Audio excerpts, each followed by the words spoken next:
Hello there and a very good afternoon. You're with Lunchtime News. I'm Dasani Athada for News First, and let's start off with a look at your headlines. Hartal launched in Bandaravilla in protest over the Ummah Oil Project. Postal trade union action continues for its third day. Helicopter attacks Venezuela's Supreme Court. Maduro denounces coup bid.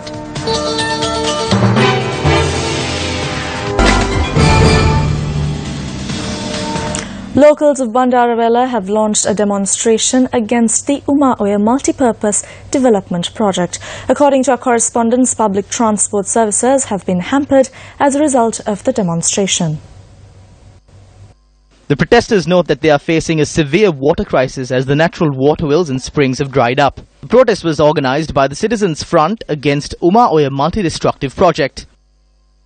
The entire town has come together to show their objection to this. We urge the President, Prime Minister and all relevant ministers to immediately draw their attention to the crisis these people have been put into. We said this then and we are saying it now. We will not move from here until a solution is given to us.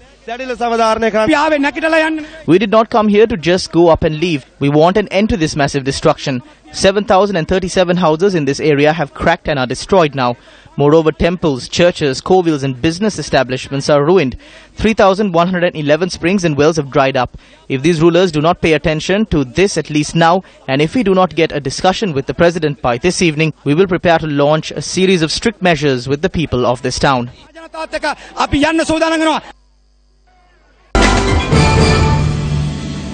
The strike launched by postal workers citing several demands continues to be in effect.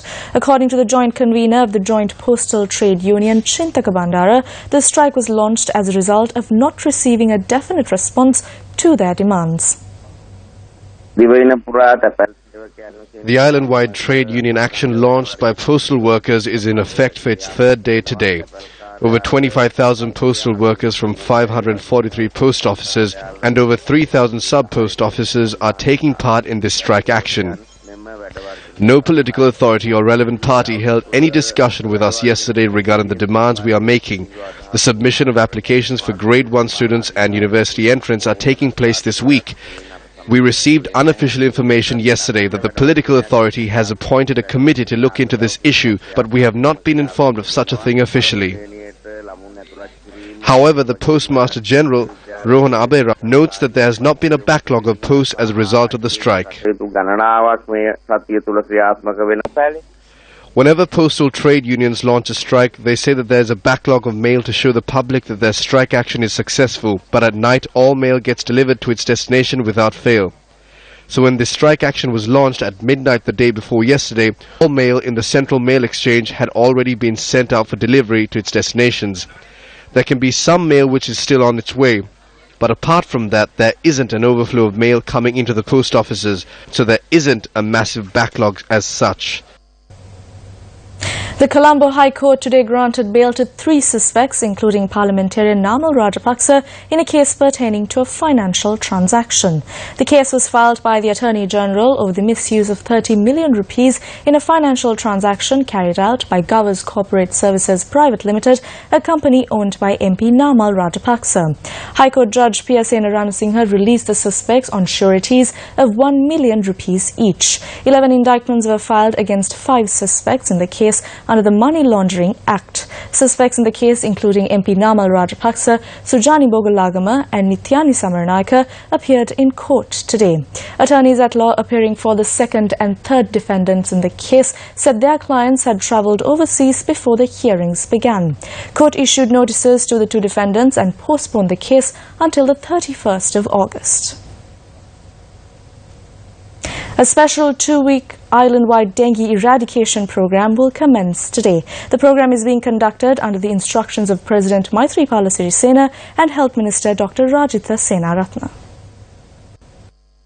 The program is conducted with the joint efforts of the Ministries of Health, Local and Provincial Councils and Defence. 100 personnel of the Civil Security Department have been deployed to assist in hospitals to provide medical assistance. These personnel have been deployed to the Negombo District General Hospital, Colombo North and South Teaching Hospitals. The National Dengue Prevention Campaign said 69,330 cases of dengue have been reported during this year alone, with 25% of the patients being under the age of 19. The death toll stands at 210 this year. The highest number of dengue cases were reported from the Western Province, which amounts to 42.26% of the total number of patients. Still in local news, a person was killed in a wild elephant attack in the Ipalagama area in Mahava. The victim was a 73-year-old father of four who is a resident of the area. The victim was attacked by the wild elephant early this morning while he was on his way to the bus stop to travel from his residence to the Tambuthegama town. A woman riding a motorcycle was killed in a collision with an SUV on the Ulakalama-Eliapatwa road in Anuradhapura. The accident took place at around 7:50 last night. The victim is a 42-year-old teacher at the Bulankuluma school. The driver of the SUV, who had fled the scene following the accident, had handed himself over to the police this morning. A suspect in possession of a stock of jewellery who was arrested at the Bandaranaike International Airport yesterday has been released on a fine of 1 million rupees. Deputy Director of Customs Parakrama Basnaika said that the jewellery was confiscated. The Criminal Investigations Department arrested over 25 foreign nationals who had defrauded people via Facebook. According to police, the arrested individuals are Nigerian and Ugandan nationals. The foreign nationals had promised to award certain gifts to people via Facebook and defrauded them. The police added that the suspects had obtained the money as payment for customs and insurance fees for the goods. The Criminal Investigations Department has received over 15 complaints of such incidents.